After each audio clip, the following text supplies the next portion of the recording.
It's Jets Weekly with your host, Connor Hrabchak. Hello everyone and welcome into another edition of Winnipeg Jets Weekly. My name is Connor Hrabchak. We've got a full packed episode today. The Winnipeg Jets played 4 games this week, splitting an East Coast road trip with 2 wins and 2 losses, and it was the trade deadline, and the Jets brought in 2 players, Brandon Tanev and Luke Schenn. And then later on in the episode, of course, I'm going to hand out my hardest working Jet of the week, my 3 stars of the week, and preview the upcoming schedule. So let's get right into it, starting with Tuesday night with a 3-2 loss to the New York Islanders.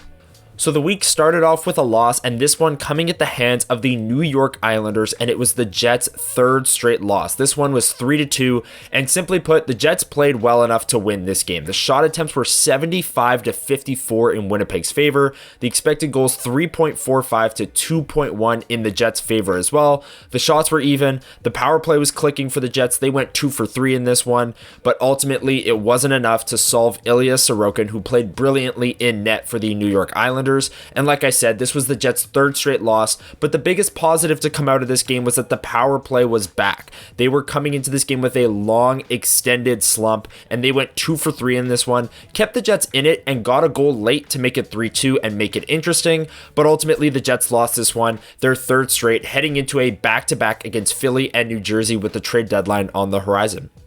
The Winnipeg Jets then snapped that losing streak as Eric Comrie got the start against the Philadelphia Flyers, and the Jets played exactly how you'd expect them to against a non-playoff opponent in the Eastern Conference. The power play stayed red hot. They went 2 for 2 in this one, with both of those goals coming in the first period. So the Jets jumped on the Flyers early with 2 power play goals, went up 2-0, and then early in the second period, Kyle Connor off the rush, sniped one home, giving the Jets a 3-0 lead, and they put it on cruise control from that point forward, picking up their first win of 3 and the first of a back-to-back, with Eric Comrie getting the start and Connor Hrabchak getting the start the very next night. So this one was a big win for a lot of reasons, not only to get back at the Flyers for losing to them last week and to look ahead to the trade deadline, but to get some goals. Offense had been hard to come by for the Jets recently. The power play's red hot. They added some 5-on-5 scoring. The offense was back in this game in a much needed way for the Jets. And that brings us to trade deadline day. And I'll talk about the acquisitions later on, but that day the Jets played their second night of a back-to-back. Connor Hrabchak got the start in this one, and they rolled the New Jersey Devils 6-1. Now, the Devils look like an emotionally drained team. They just lost Jack Hughes for the season to a shoulder injury, so that is a devastating blow for them. And the Jets jumped on them early and didn't look back. The power play scored again in this one, but it was 6 different goal scorers and a balanced attack of offense that got the job done for Winnipeg. The offense was officially back, not just on the power play, which we know is the best in the NHL, but at 5-on-5 as well. Every single line contributed to this win. The top line got a few. Cole Perfetti scored in this one. Adam Lowry scored. And Brandon Tanev made his Jets debut and made an instant impact on that 4th line, with Alex Iafallo scoring to get the Jets a 1-0 lead. That Tanev played a big part in that goal. So the 4th line, the 3rd line, 2nd line, the 1st line, they all contributed to this win. 6 different goal scorers, and the Jets roll the Devils 6-1 on the second night of a back-to-back.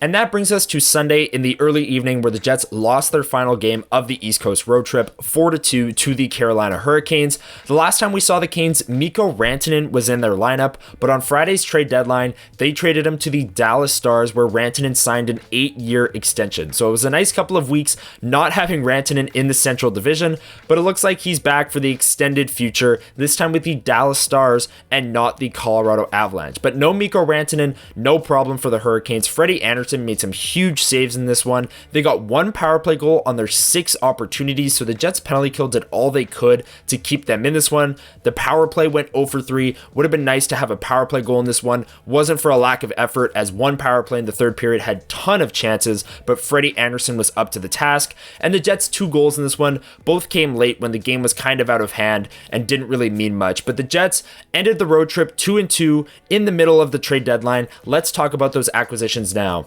The Winnipeg Jets made 2 additions on deadline day. The first one was for right shot defenseman Luke Schenn from the Pittsburgh Penguins. The Jets traded a 2026 second round pick and a 2027 fourth round pick in exchange for the 6'2" physical penalty killing defenseman in Schenn. Schenn was traded from the Predators to the Penguins the night before the deadline, and then on deadline day traded from the Penguins to the Jets. So it was a whirlwind 24 hours, and he's going to join the team Monday in Winnipeg and presumably play in the game Tuesday night against the New York Rangers.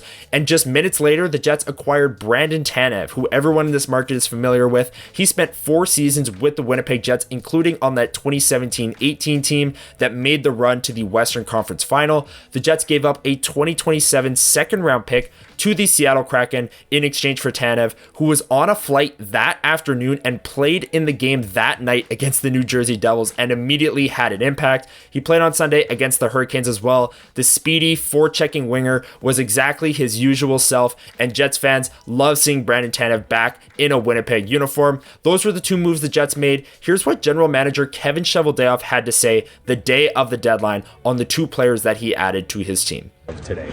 Well, I think we gave ourselves a little bit of a different dimension on the back end, from a hardness perspective, a penalty kill perspective, I think leadership perspective. I think we really got a lot in acquiring Luke, and then Tanev, it's always good to bring a guy back home, and he was a big part of what we had going there when we went to deep into the playoffs, and the experience that he had with this group, and he's just that much more experienced as a player now. Speed galore, tenacity, penalty killing, a guy that it won't take long for him to be familiar back with with all the players again, and that's a real added benefit.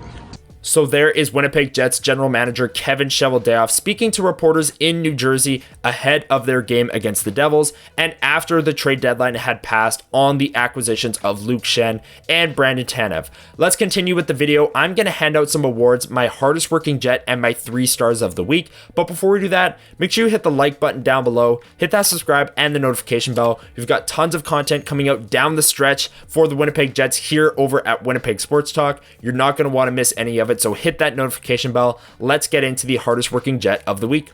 The hardest working Jet.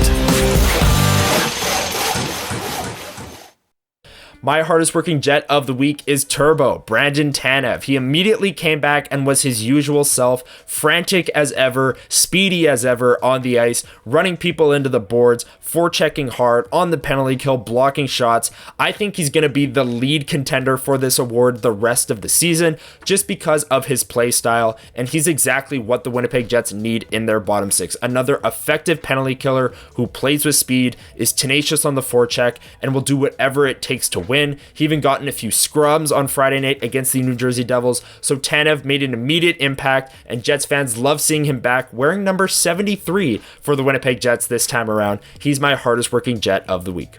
And now, the Jets Weekly 3 stars of the week. My 3rd star of the week is Gabriel Vilardi. He had a standout performance on Thursday night against the Philadelphia Flyers with 3 assists in that game. And like I've said throughout the video, the Winnipeg Jets power play was fantastic this week, keeping them in games that they shouldn't have been in or putting them over the top of teams that they should have beat in the first place. The power play was effective throughout, and Gabriel Vilardi is just one of the many options that unit has. For that, he's my 3rd star of the week. My 2nd star of the week is Nikolai Ehlers. He had 3 games with a goal this week, the Islanders game, the Flyers game, and the Devils game, so 3 straight games with a goal. And that Devils game, he added 2 assists as well, so a 3-point night.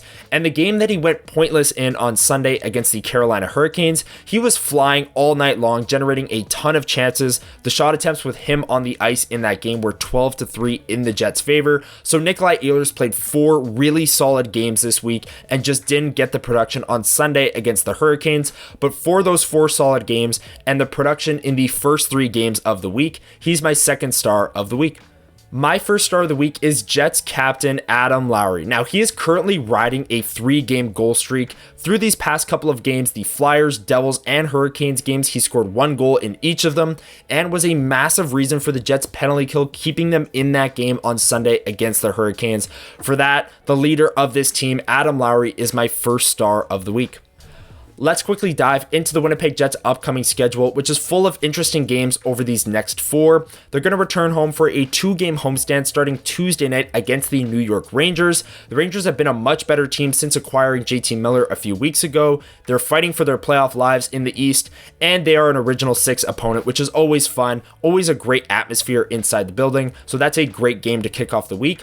And then maybe the main event at Canada Life Center for the remainder of the regular season. Friday night, March 14th, the Jets will welcome the Mikko Rantanen-led Dallas Stars to town. The Jets obviously fending off the Stars in the Central Division, holding on to that number 1 seed. That game is crucial. They'll play the Stars one more time this regular season, and both of those games are crucial in holding on to that 1 seed in the Central Division and the Western Conference. So that should be a great atmosphere and a great game inside Canada Life Center on March 14th. Then the Jets will go to the West Coast for a 3-game road trip starting on Sunday night against the Seattle Kraken, then Tuesday night against the Vancouver Canucks, who are right in the mix to be that 8 seed. Obviously, if the Jets finish as the 1 seed in the West, they could play either the Vancouver Canucks or the Calgary Flames. Those are the 2 teams in line to hold on to that spot. So it could be a first round preview. 4 really interesting games this week. I'll break it all down next week on Winnipeg Jets Weekly, Monday, as always.